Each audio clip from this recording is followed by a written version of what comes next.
Good evening, everybody. It's Mario with Motorcycle Knuckle Busters, and we're back at it again. We've got a really exciting guest this week. We're really trying to bring you a diversity of guests, people that you're going to find both engaging and fun, and this one's going to be fun.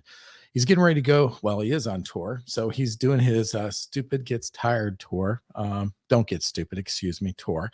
Also has a podcast. Who's paying attention? So this comedian, he is a comedian, been all over the place. He won season 3 of Last Comic Standing. And so without further ado, I want to introduce Alonzo Bodden. What's up, Mario? It's Stupid Don't Get Tired. That's the name I of the tour. I know I You twisted were that up. dancing all around it. Yeah, I mean, there's some days, it rolls off the tongue and some days it doesn't. So now do you, I mean, you've been doing comedy for a long time. Okay. You've been in film, you've done specials and everything else. Does that ever happen to you where it's a hard time rolling off the tongue, or do you just always have that natural, No, man, I've screwed up. I think the biggest screw up was when I introduced a woman named Pamela Williams as Pamela Anderson. That's never good. So, no. so I feel you, buddy. I've made the mistakes myself. So yeah, I hate doing it, but you know what? Sometimes they're unavoidable. So tell me about this tour you're on. I mean, you're busy, you're out there, you're working the road and everything else. So tell me about the tour, what people are going to see from you, what kind of subjects you're going to talk about.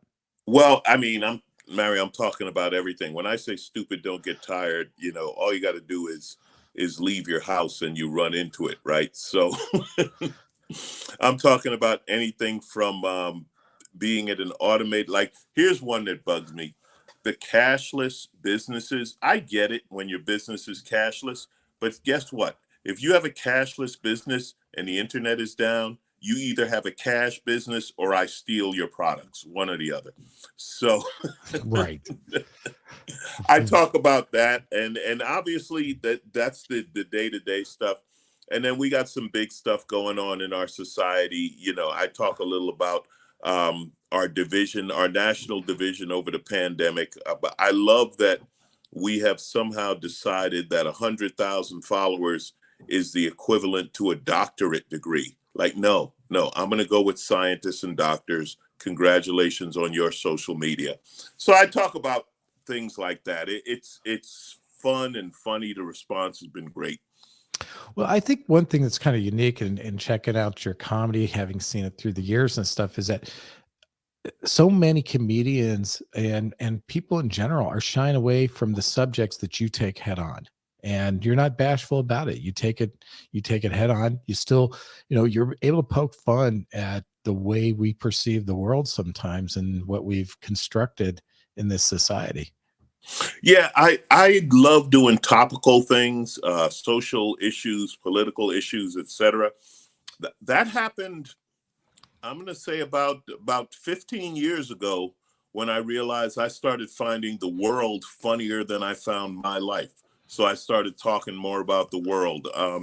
The highest compliment I ever received was in a Playboy magazine article. And yeah, on occasion, I read the articles. And they called me one of the spawn of Carlin. And I was like, you can't get a better compliment than that as a topical comedian. I mean, we're the last truth tellers, Mario, especially now with the media has become so divided, right? Left side versus right side and this and that. And I see the gray in your beard, so I know you're old enough to remember when it wasn't like that. But yeah, so comedians, we're the last truth tellers. As Lewis Black, a friend of mine and a hilarious comic, said that, we didn't want the job, but no one else is going to do it. Right. Yeah, that is a hell of a compliment. I mean, I remember seeing Carlin years ago, and I actually walked away one time. I got a poster where it was all of his words you can't say. Yeah. That thing was like 3,500 words. And you got to look at it and like, man, I didn't realize there was just that many words we're really not supposed to say out there. Oh, if he was around today, now they're starting to try to ban books and he would lose his mind. in Absolutely. in the society we're living in today. And this is why I say stupid don't get tired, because smart gets tired. Mario, smart takes a weekend off. Now 6 more books are banned. We're like, what the hell happened? Exactly. So now you grew up in Queens, New York, correct? Yeah. Okay. And so, I mean, I've lived in that area. I've lived in Manhattan, North Jersey, and everything else. I mean, so your exposure to culture, people, things that are going on. I imagine that's probably had a lot to do with your comedy and influenced you a tremendous amount. I love that you brought that up, because I was just last night I had dinner with a friend who I grew up with, who I haven't seen in 40 years, and we were talking about growing up in New York City. One of the great things about growing up in New York City is you are exposed to every culture, every type of people. You can't hide from it. I would always say, like, if you're a racist in New York, you'd be worn out after one block. There's just too many. I got to come up with names for all these different people. I loved having grown up there for that reason. Some people say you grow up too fast in New York. I didn't think so. I think the exposure to the different cultures, languages, food, types of people, et cetera, is all part of the education. And I thought it was great.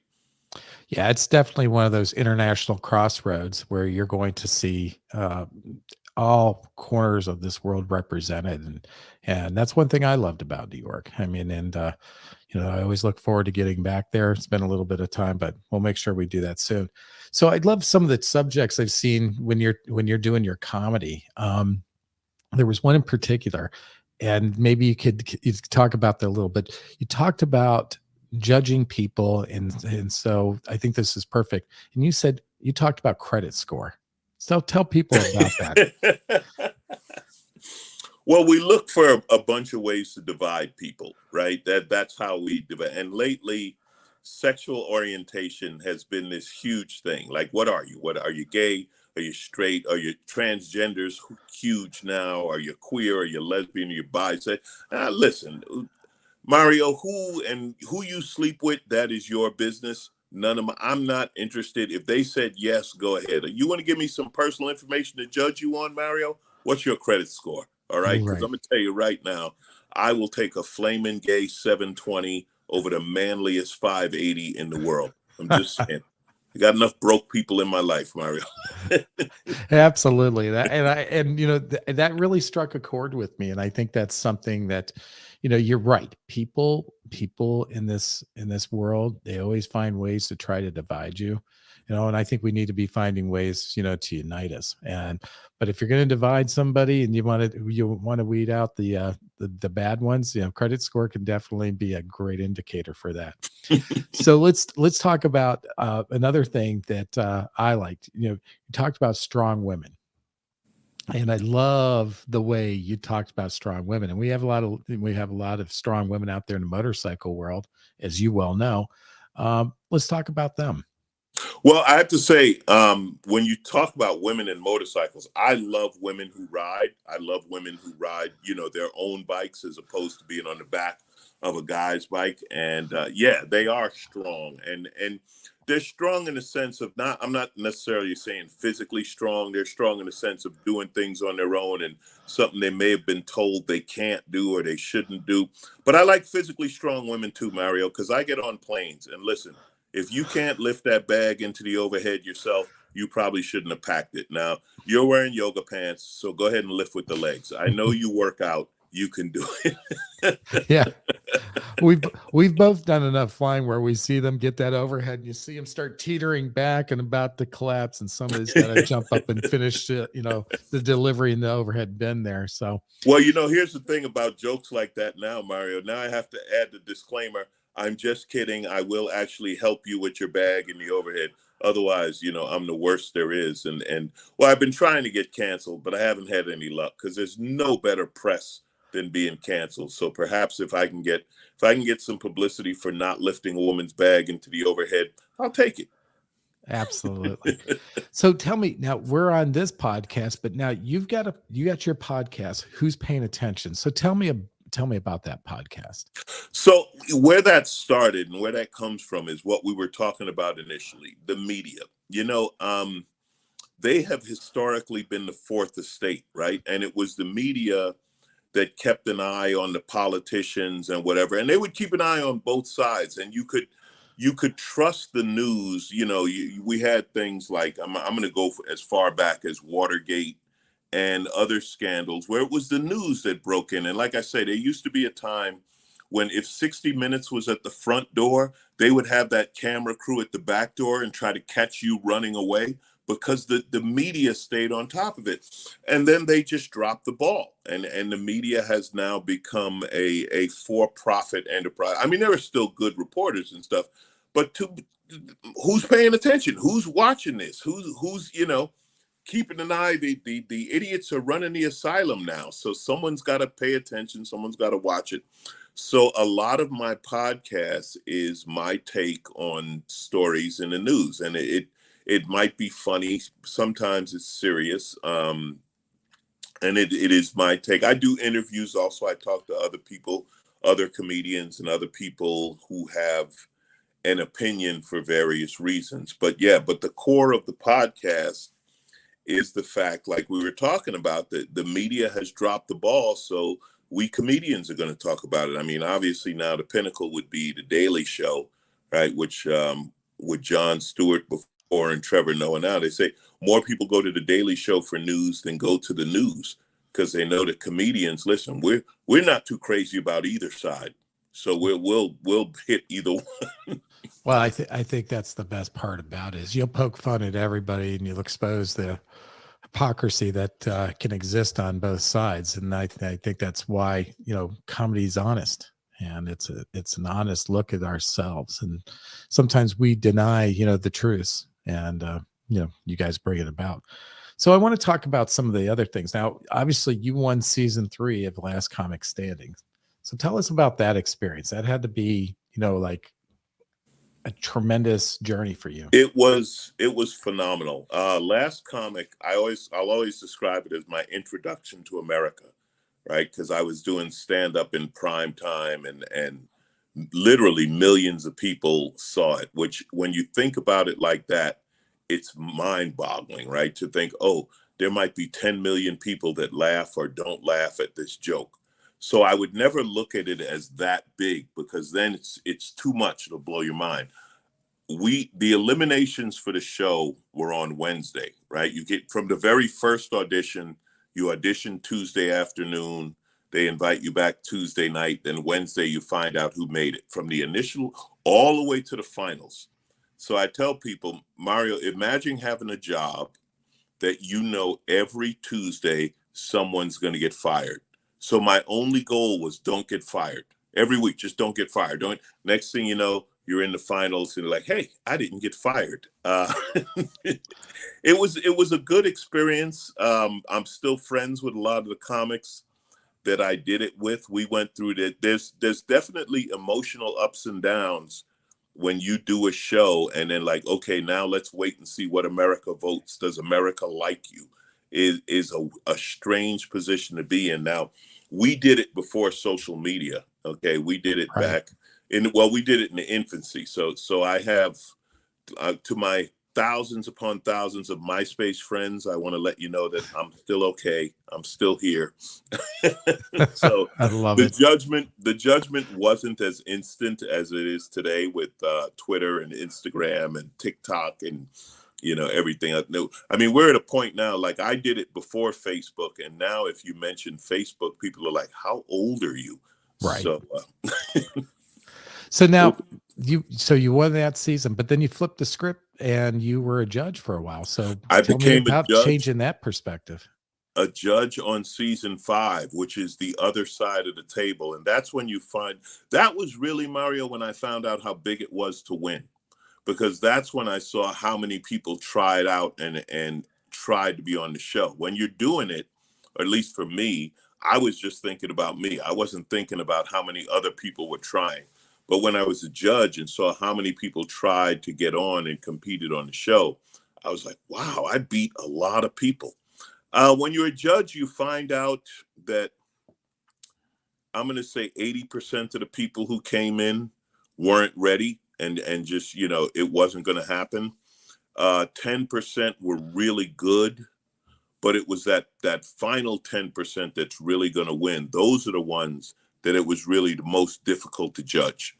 And then the other thing that's awkward is being a comedian and a judge. I'm judging friends of mine. I judged comics I had opened for, and that's a weird experience. Dynamic. Yeah. Fortunately, they got it. I didn't have any problems with other comics. Had a few problems with managers and agents, but even then the comics would be like, look, man, it's a TV show. You roll the dice. It wasn't just being the funniest. It's also picking the right material, right? Because you could be a really funny comic and pick the wrong material for a particular night or a particular crowd, and it doesn't work. And then the unfortunate thing was, I know how funny you are, but I have to judge you based on what you did, not based on the fact that I know you, So that was awkward at times. But again, it was a good experience. I enjoyed it. I learned from it, and the paychecks weren't bad, Mario.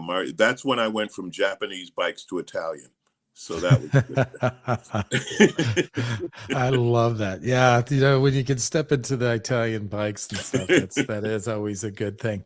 So now you've been a regular guest on NPR as well. So tell us about that, and if people want to check you out on NPR, because I think you're on Wait.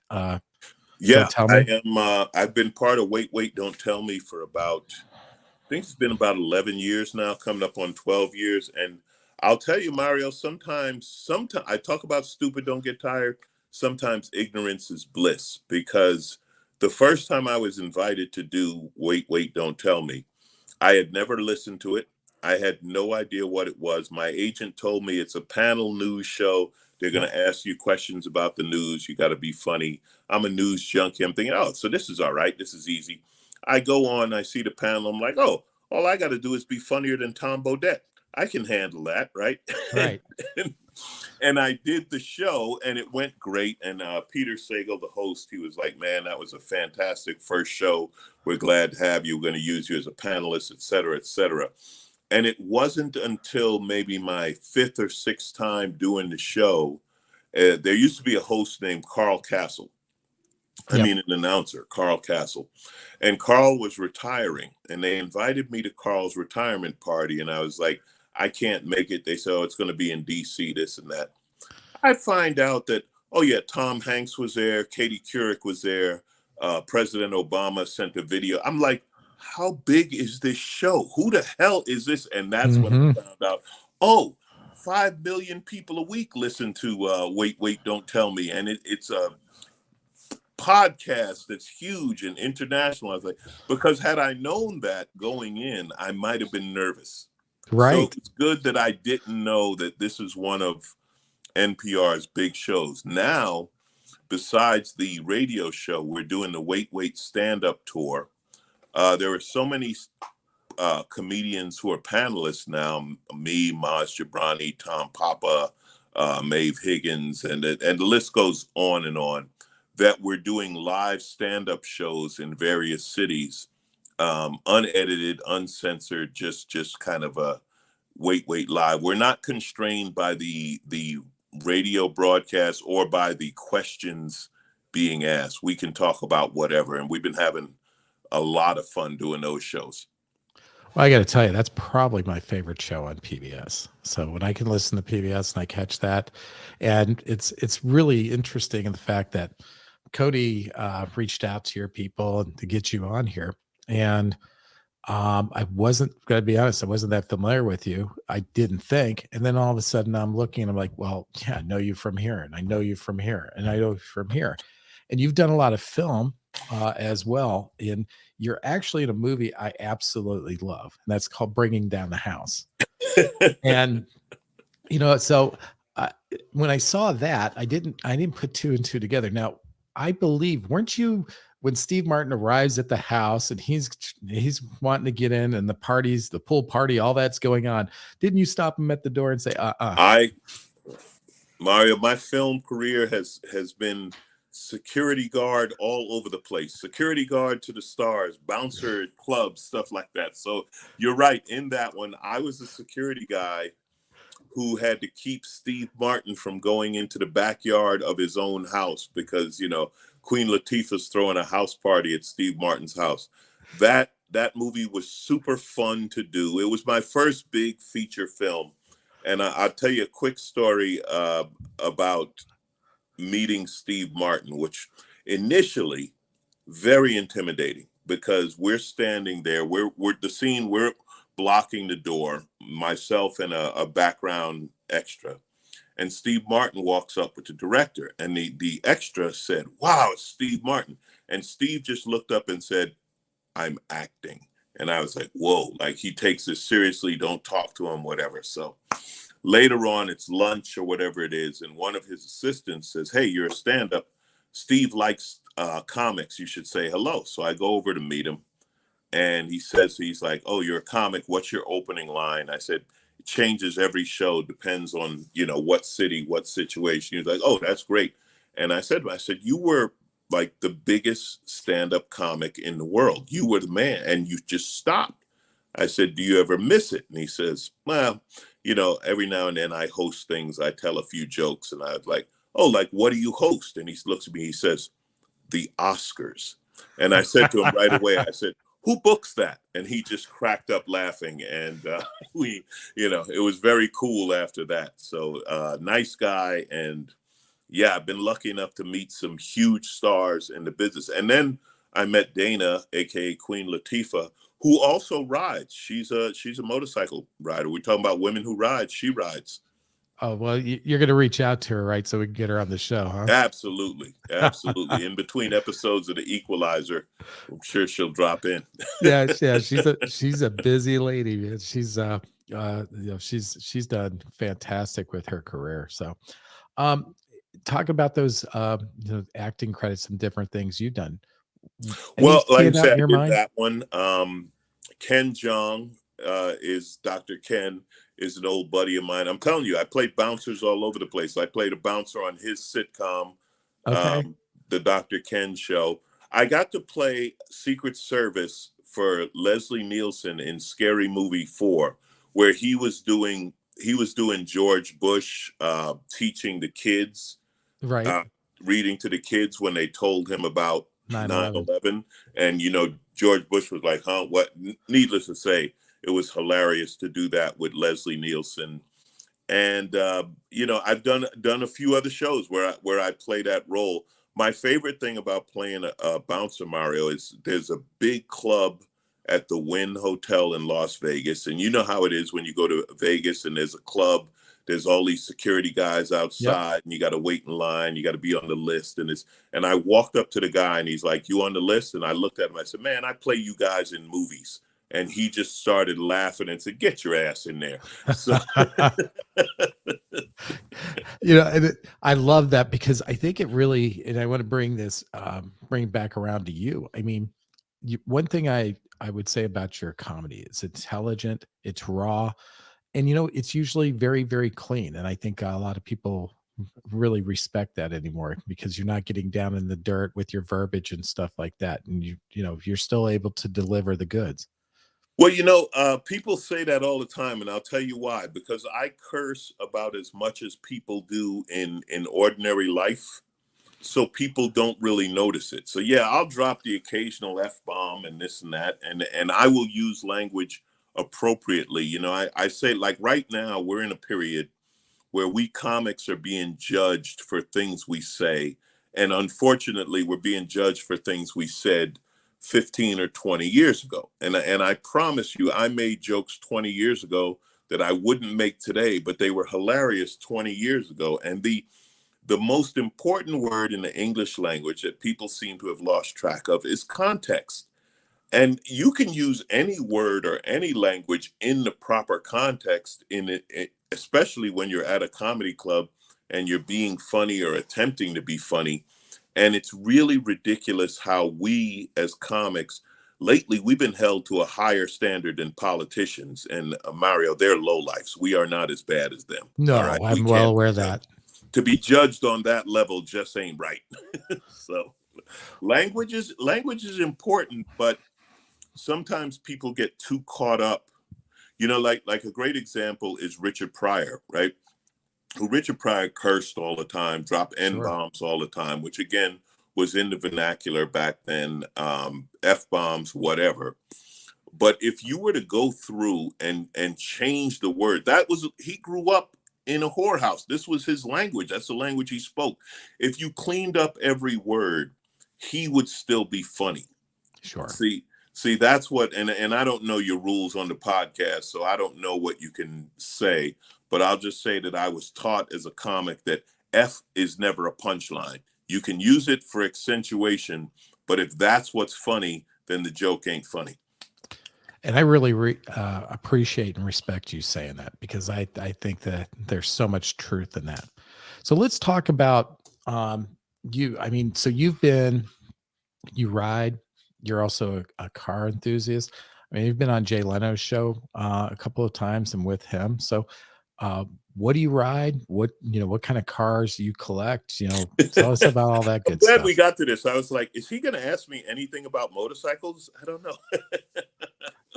Well, we tend to go more towards the individual, and the common connector is bikes, but we like to talk about the person. No, I appreciate it.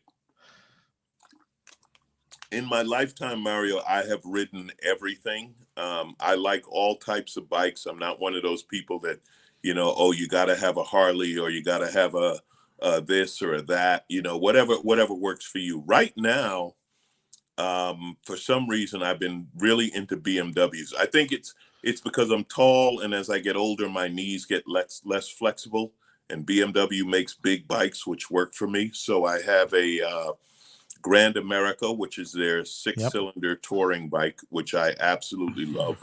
I have a bike called the Mega Moto, a little known kind of a naked sports bike they made in 08 and 09.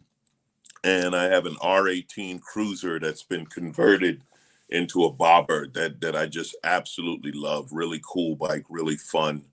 And but I have ridden everything from, I just recently sold my Honda Grom, my little 125 mini bike that I bought because when I was a kid, my dad would never let me get a mini bike. So as an adult, I said, I don't need your permission.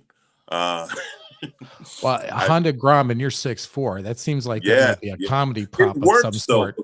That bike is built on like a 3/4 scale. It's not tiny. So it was actually a fun little bike. You ride, so there's nothing more fun than going fast on a slow motorcycle.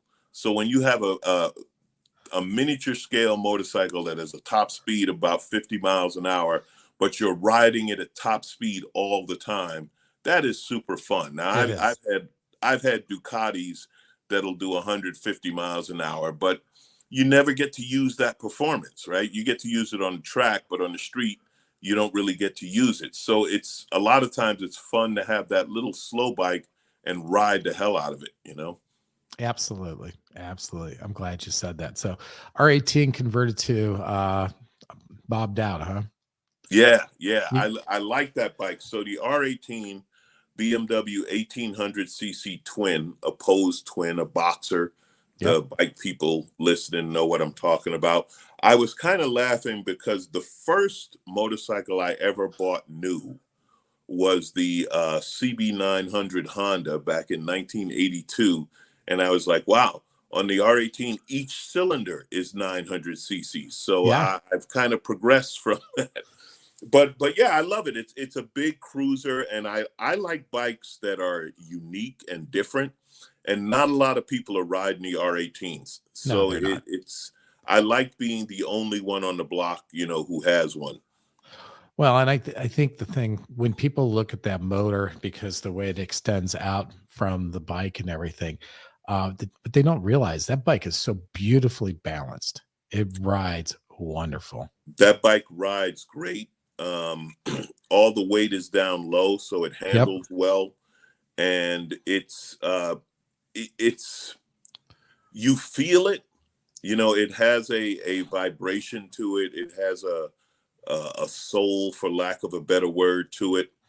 but it's also modern enough technology that everything works. So I kind of like that combination. Now, sometimes tech gets too modern. I'll tell you, I tried the new BMW RT, which is their twin cylinder touring bike.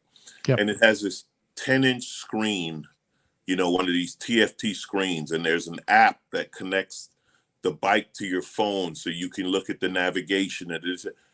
Mario, the technology sucked. It was, every time you start the bike, you got to wait for the Bluetooth to connect, and you got this, and it just ruined the experience of riding. And then I saw 18, and it had one gauge, and I was like, yeah, give me that. Let's go back to simple. I'm not against technology, but I'm like, make sure the technology works before you put it out there.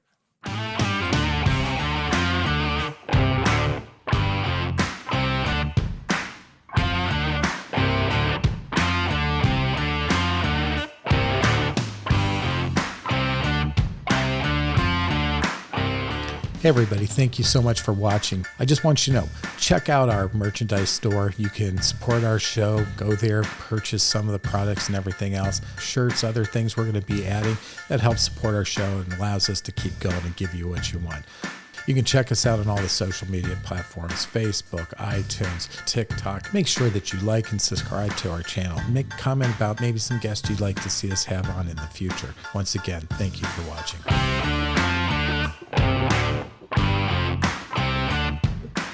Now, speaking of technology, have you ridden any of the electric bikes? Yeah. And I think they've progressed quite a bit. I haven't ridden the Live Wire from Harley, but I rode some of the new Zero bikes. Every year, Sure. I do shows at a rally called Americade in Lake George, New York. It's always the first week of June. Americade is always the week after the good weather in Lake George. You always go there. They're like, man, you guys should have been here last week. It was 75 degrees and sunny. Sorry about the rain. But no, I've been doing that for years. And Zero was there this year with their new bikes. And I rode the early Zeros, and it felt more like riding an electric scooter.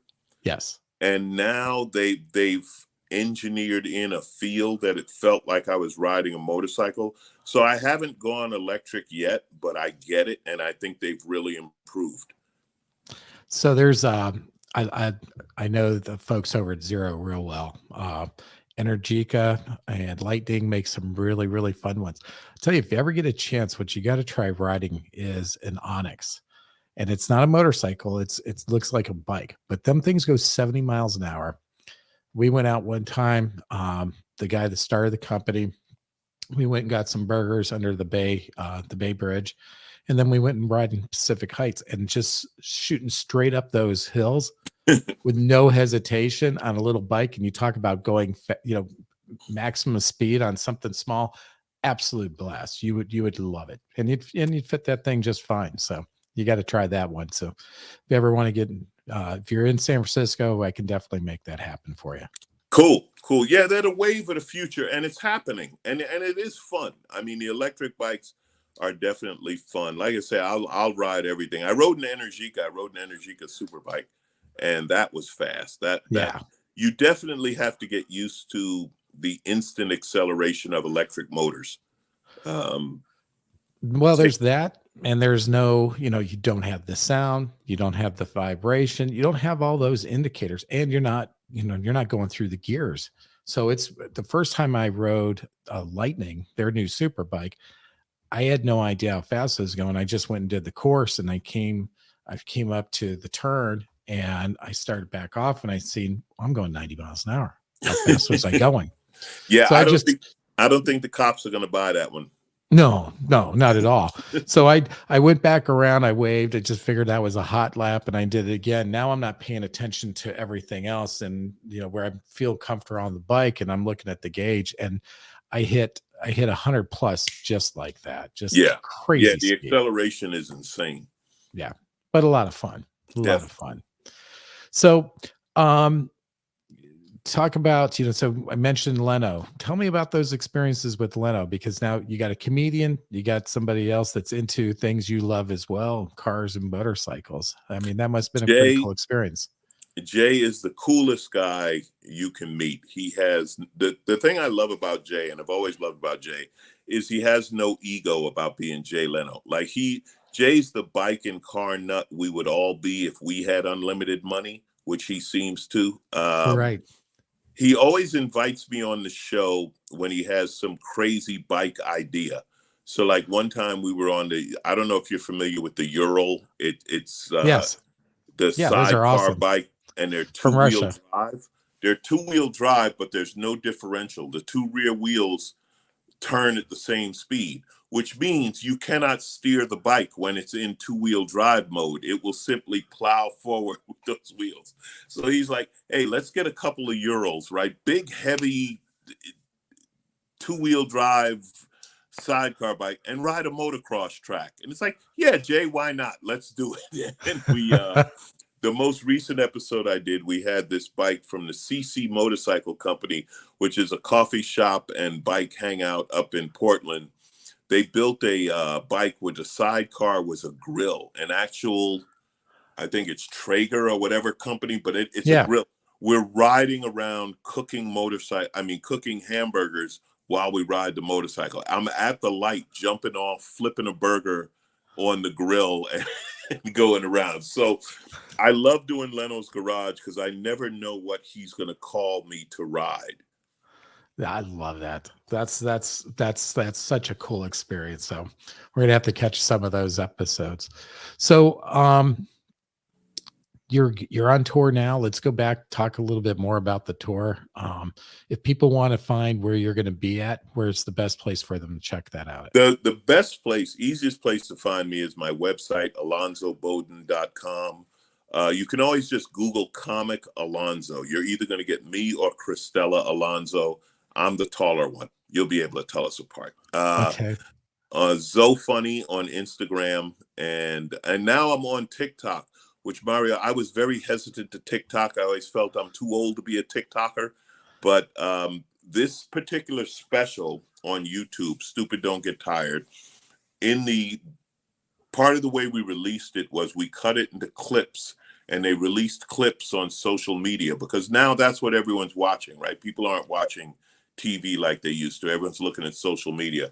And when they put some of my clips on TikTok, they went viral and I got millions of hits, which is phenomenal. And I was like, yeah, I guess I better get on TikTok because they're watching me over there. So you can find me on all the social media. I use my name, except like I say on Instagram where I'm ZoFunny. And the reason for that is some guy took my name. He thought he was going to hold it hostage and that I was going to pay him thousands of dollars to buy my name. And I was like, nah, I'll just come up with a nickname that works. There you go. Yeah, I'm out there all over social media, and we're going to be releasing more clips from the special. I have someone who helps me with that. She does a phenomenal job, and I'm out there. Wonderful. So now we were just talking earlier. You've been out to Sturgis a couple of times. Yeah, and enjoying that. A guy told me once, he said, once in your life, you have to see Sturgis. And I tell everyone the same thing. You know, people have all these different impressions of Sturgis. You know, oh, it's a bunch of drunken bikers. Oh, it's fighting in the streets. It's loud. It's this, that, the other. It is, to me, I never saw that many people on that many motorcycles in one place. And it was very cool. People were very cool. There wasn't any, crazy street fighting and all of that stuff. I mean, listen, there's a reason they call the hardcore 1% because that's what it is. It's 1%. And if you're not involved in it, I don't think it's any hassle to you. No, Sturgis was, and the riding was beautiful. We rode to Mount Rushmore. We rode up in the Black Hills. The riding around Sturgis is great, but just to get there and go down Main Street and see an unending stream, thousands upon thousands. Now, here's a question maybe you can help me with, Mario. If you ride a black street glide, how do you find it? Just curious, how do you find your black street glide? I have a hard time walking out of Walmart sometimes because I go in there and I shop and I walk out and I'm like, well, where the hell did I park? I can't imagine, you know, walking out of Walmart in Rapid City or something, or down on Main Street, you ain't finding your street glide. So, especially in my advanced years, you know, as you see the gray, Yeah. I think that's where my But memory it went. was no, it was super fun, and it's an experience. You know, there are certain things in the motorcycle world that are an experience, just like going to a MotoGP race, which to your listeners, that's the highest level of motorcycle racing. But going to one in Europe, where Yep. it is a true, it's like a major sport, Yep. and it's the same thing. There's 100,000 people at the race. We went to Valencia, and this is back when Valentino Rossi was still racing. So it's insane. And that was the same thing where I was like, hey, I got a blue Yamaha. Can you help me find that? You know, over with the 30,000 other blue Yamaha R1s. But again, the experience of being around that many people who ride and everything else was just phenomenal. Yeah, never did a GP race in Europe. I did a F1 race when I was in Italy, and that was crazy. Probably insane. similar, except that F1 costs 10 times as much. Oh, That I've been to F1 races, and that is that when you talk about upscale sports, yeah, Formula That's One. it. That's it. Absolutely. I'm kind of looking forward though to the races in Vegas when they bring it to Vegas. Yeah, I that'll want be to see crazy. that. That's Street going to be race in sick. Vegas is going to be awesome. Absolutely. So I know you're limited on time. So I want to get to, we do 3 questions with each one of our guests, and we're going to throw these questions out at you. They're not hard. I think they're always fun to hear the answer. So ready for your questions? Yes, I am telling them I'm going to be a minute late, and Okay. we're going to do this. So if you could go riding with anybody, past or present, who would you like to go riding with? Wow, that is a great question. Well, you know who? I'd like to go ride with Michael Jordan because he likes motorcycles. That's somebody I'd love to ride with. Like I say, I've been fortunate enough to ride with Leno, so that was very cool. Yeah. Let's see, who else would I want to ride with, past or present? That's such a great question. You know, I'm going through this Rolodex in my head. I'd like to ride with the super racers. You know, I'd like to ride with Nikki Hayden or Kenny Roberts. The fun thing about being around racers is finding out how truly slow you are. Right. Exactly. It's like I ran track in high school, and I went to Penn Relays, and I was actually, Carl Lewis was there running as well, and it was like, yeah, okay, total different league. Didn't even come close. Didn't even come close. So next question: you've owned a lot of bikes and everything through the years, but if you could own the one bike, what would that be? The one bike that does everything better than anything else, the BMW GS. It is truly the most amazing jack of all trades. I describe that bike as an elephant that can dance ballet. It's one bike. So if I was limited to one bike for the rest of my life or whatever, it would be a BMW GS. Got a very good friend of mine. That's what she's riding now, and she's got 700,000 miles under her belt, and she's an interesting gal. Lives in Vegas now, trains MMA fighters and stuff like that. So she's bad to the bone, and that's what she rides. So absolutely. Now, you've been around, you've seen a lot of different places, but if you could go ride anywhere in the world that you have not at this point, where would you like to go riding? The Alps. I would love to ride the Alps. That's on my bucket list. I have been lucky enough to ride all over the United States. I've done the coast to coast thing, which is great. I love riding in the desert. The desert is just like meditative. It's silent and it's so huge. But yeah, I would love to ride the Alps. Ride above Italy and then end up at Mugello for a MotoGP race. That would be an ultimate bike trip. That'd be good. Another good place, start at Milan and end in Basel, Switzerland, rather than German border. So yeah, that's a beautiful ride. Sounds like someone who's done it. Yeah. Been awesome. A few years, but yeah, but good times back in the day. Well, Alonzo, this has been a lot of fun. I really hope people are, come check out your comedy, everything you do. It's you put a lot of great content out there, extremely entertaining, and I think maybe one of the best comedians out there these days. Mario, I appreciate it. I love being on the podcast. I wish we had more time.